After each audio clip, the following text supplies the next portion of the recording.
Good afternoon, dear colleagues.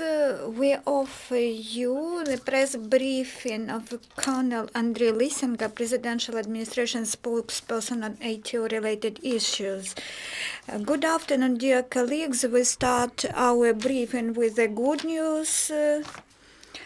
During the last day, there were 29 fire incidents. However, no Ukrainian servicemen were wounded, and Ukrainian troops incurred no casualties. In Lugansk direction, permanent lull is kept. In Donetsk direction, we can say that in Svetlodarsk salient the enemy fired simultaneously from many points in our positions to the south of Lugansk, and at least once a hostile sniper worked there.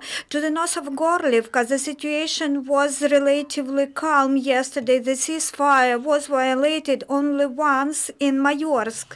At the same time, to the east of Novgorodsky, yesterday there were registered 12 hostile shellings, mostly with the use of heavy machine guns. The enemy kept firing on almost all day long at that section of the front line. Twice there were hostile snipers working.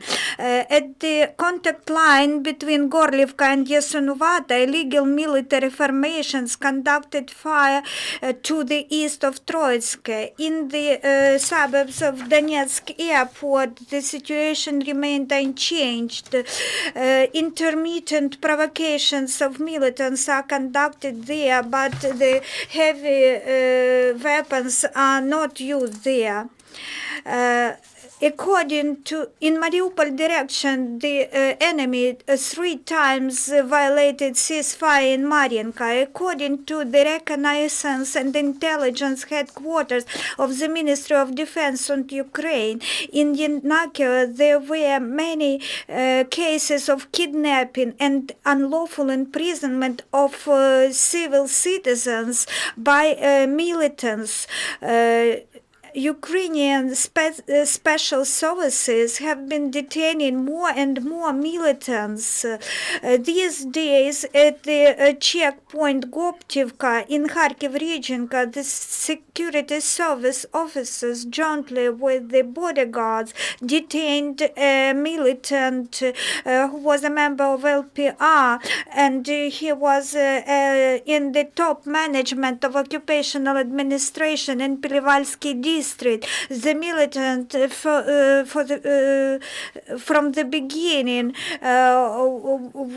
was with Kazitsyn, Ataman Kazitsyn, and then he moved to Plantnitsky gangster. In Lugansk region, the saboteur was detained who confessed that he was trained in the training camp under the leadership of regular servicemen of the Russian Federation. And he confessed that they were involved in Russian Federation provocations.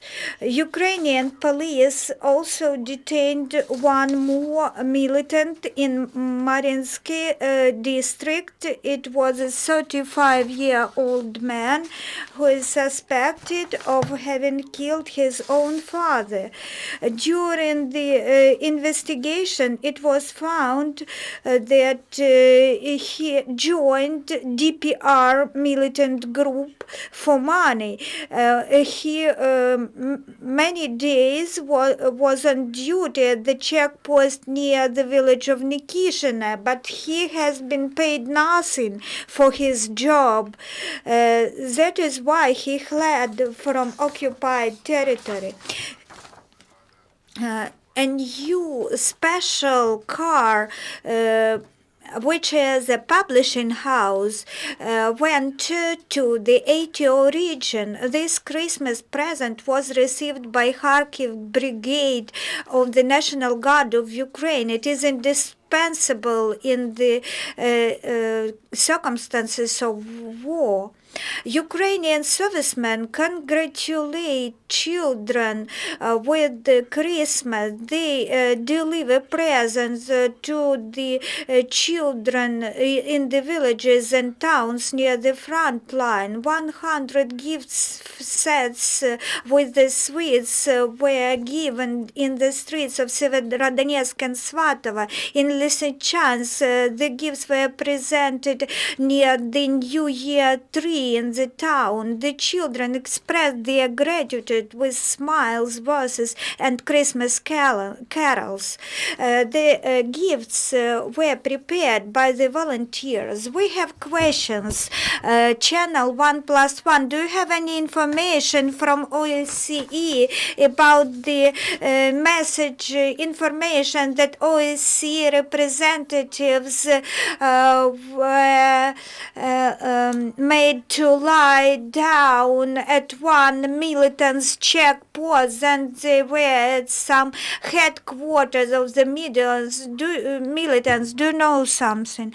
This is an information from the official report of OSCE SMM, which is operating in the territory of Ukraine, in the territory of conflict of Ukraine. This is a true information, and of course it will be transferred to the headquarters of OSCE, and I think that the Russian Federation will be communicated this communication, because the Russian Federation supports this militant formation. Thank you. That's all.